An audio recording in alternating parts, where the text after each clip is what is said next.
আসসালামু আলাইকুম রহমতুল্লাহি ওয়া বারাকাতুহু।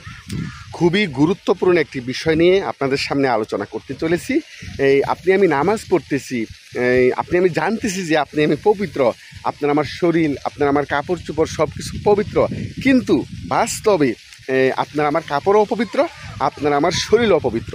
আর ওই অপবিত্র কাপড়, অপবিত্র পোশাক এবং অপবিত্র শরীর নিয়ে আমি দিনের পর দিন, মাসের পর মাস, বছরের পর বছর নামাজ আদায় করতেছি। বলেন তো, অপবিত্র শরীরে অপবিত্র কাপড় নিয়ে নামাজ আদায় করলে কি সেটা গ্রহণযোগ্য হবে, কবুল হবে? অবশ্যই না, বরং উল্টো গুনাহ হবে। তো এই অপবিত্র শরীর এবং অপবিত্র কাপড় নিয়ে আমি কীভাবে নামাজ আদায় করতেছি, কিভাবে আপনার আমার শরীর এবং আপনার আমার কাপড় চোপড়, পোশাক পরিচ্ছদ সেগুলো অপবিত্র হয়ে যাচ্ছে।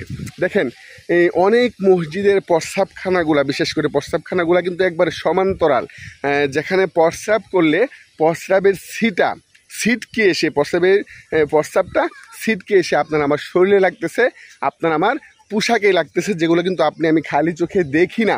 তো আমি জানতেছি শরীর পবিত্র, কাপড় পবিত্র, আর ওই অবস্থায় অজু করে, গোসলের প্রয়োজন হলে গোসল করে আমি নামাজ আদায় করতেছি, কোরআন তেলাওয়াত করতেছি, জিকির আজকার করতেছি, অথচ আপনার আমার গুনাহ হচ্ছে।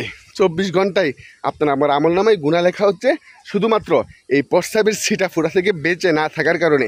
আল্লাহ রাসূল সাল্লাল্লাহু আলাইহি ওয়াসাল্লাম একবার সাহাবীদেরকে সঙ্গে করে 2টা কবরের পাশ দিয়ে যাচ্ছিলেন।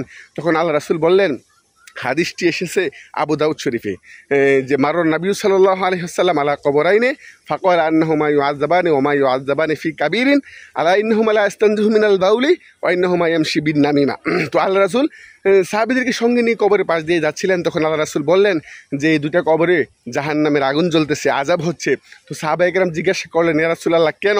তখন আল্লাহ রাসূল বললেন যে একজন হয়তো প্রস্রাবের ছিটা ফুটা থেকে বাঁচত না, অর্থাৎ প্রস্রাবের ছিটা ফুটা থেকে সে না বাঁচার কারণে, এগুলো থেকে পরহেজ না থাকার কারণে তার কবরে আযাব হচ্ছে। আরেকজন হয়তো জমিনে গীবত করতো, চুগলখড়ি করতো। তো এই জন্য আমরা প্রস্রাব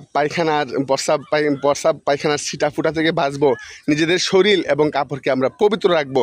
যখন যেখানেই প্রস্রাব করতে বসি না কেন, আমরা সতর্ক থাকবো যেন প্রস্রাবের ছিটা উড়ে এসে আপনার আমার গায়ে, আপনার আমার পোশাকে না লাগে। আল্লাহ তাআলা আমাদেরকে সতর্ক থেকে প্রস্রাবের ছিটা ফুটা থেকে বাঁচবার তৌফিক দান করেন এবং পবিত্র অবস্থায় সকল ইবাদত বন্দেগীগুলো করার তৌফিক দান করেন। আমিন।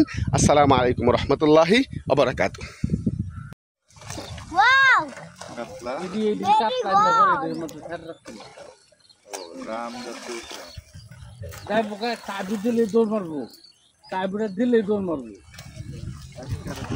একটার দরজা পুকুরে নেমে